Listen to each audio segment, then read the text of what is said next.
اعوذ باللہ من الشیطان الرجیم بسم اللہ الرحمن الرحیم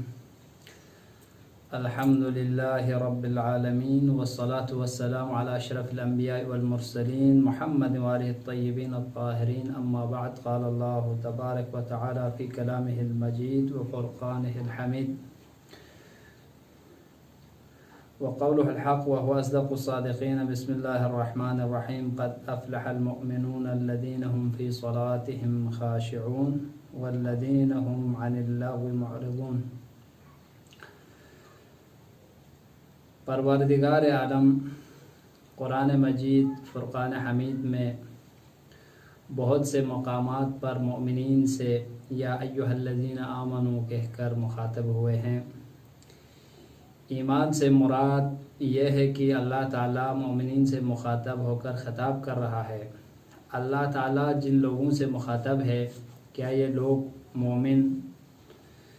کے درجے پر فائز ہو گئے ہیں، یا اس مقام تک پہنچنے کے لیے ان کو بھی خود سے کچھ کرنا چاہیے؟ دراصل مومن کون ہے اور مومن کی خصوصیات اور علامات کیا ہے؟ کیا انسان مسلمان ہونے کی بنا پر مومن ہے، یا اس مقام اور لقب کو پانے کے لیے اور کچھ لوازمات ہیں؟ جب ہم سیرت نبوی اور ائمہ اطہار کی سیرت کا مطالعہ کرتے ہیں تو ہمیں معلوم ہوتا ہے کہ معصومین کے نزدیک مومن کی صفات اور عادات اور علامات کیا ہونی چاہیے۔ اس حوالے سے قرآنی آیات اور احادیث نبوی اور احادیث معصومین کا مطالعہ کرنے سے ہمیں معلوم ہوتا ہے کہ انسان صرف انسان ہونے کے ناطے یا مسلمان ہونے کے ناطے اس مقام و منزلت کو حاصل نہیں کر سکتا، بلکہ کچھ لوازمات اور صفات ہے جس کے ذریعے سے انسان اس اعلیٰ مقام پر فائز ہوتے ہیں، جسے مومن کا لقب دیا جاتا ہے یا مومن کے صفات سے جو ہے وہ منسوب کیا جاتا ہے۔ رسول اکرم صلی اللہ علیہ وآلہ وسلم فرماتے ہیں کہ مومن کی علامتیں یہ ہیں کہ جب کسی چیز کا وعدہ کرتے ہیں تو اس کو وفا کرتے ہیں۔ المؤمن اذا حدث صدق،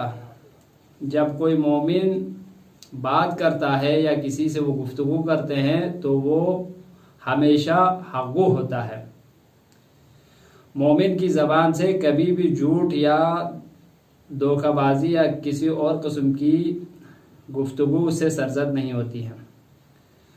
اور دوسری صفات رسول اکرم صلی اللہ علیہ وسلم بیان فرماتے ہیں اذا وعد انجز، اگر کوئی مومن انسان وعدہ کرتا ہے تو وہ وعدہ وفائی کرتا ہے، وعدہ خلافی کبھی نہیں کرتا۔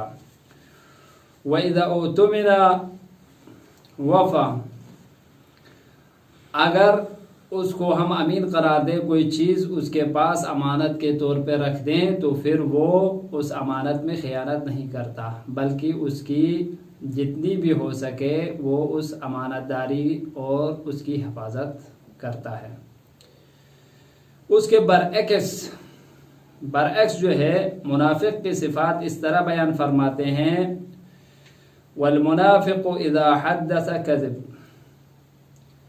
مومن کی صفات یہ ہے کہ جب بھی کوئی وہ گفتگو کرے یا کسی سے وہ ہم کلام ہو جائے تو پھر وہ حقگو ہوتا ہے، ہمیشہ حق بیان کرتا ہے۔ لیکن منافق کی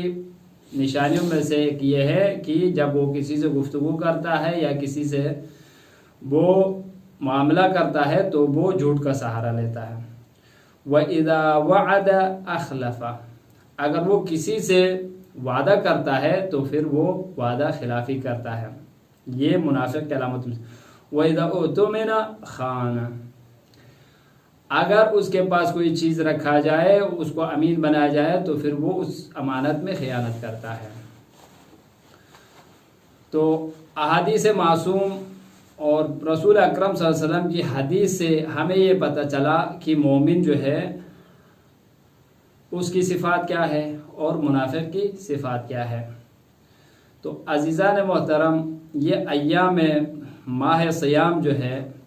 یہ اللہ تعالیٰ کی طرف سے ہمارے لیے ایک بہت بڑی اور عظیم نعمت کے طور پہ اللہ نے ہمارے لیے اس مہینے کو قرار دیا ہے۔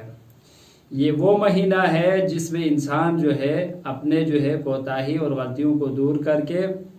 صرف اور صرف اللہ تعالیٰ سے تقرب حاصل کرنے کے لیے جو امور اللہ تعالیٰ نے قرآن مجید اور ائمہ طاہرین انبیاء مرسلین نے جو تعلیمات ہمیں دی گئی ہے، ہم تک پہنچایا گیا ہے، ہم ان سے استفادہ کرتے ہوئے اپنے نفس کی اصلاح کریں۔ دعا کرتا ہوں کہ پروردگارہ ہمیں اس ماہ سیام میں زیادہ سے زیادہ قرآن پاک کی تلاوت اور ائمہ طاہرین علیہ السلام کی سیرت سے درس لیتے ہوئے اپنے اصلاح کرنے کی توفیق عطا فرمائیں۔